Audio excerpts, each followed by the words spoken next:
চিরদিনই আধারে কেটে গেল এ জীবন, কেউ তো প্রদীপ হাতে কাছে আসেনি।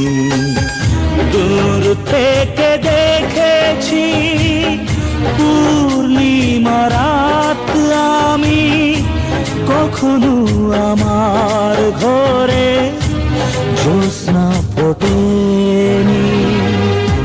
চিরদিনই আধারে কেটে গেল এ জীবন, কেউ তো প্রদীপ হাতে কাছে আসেনি।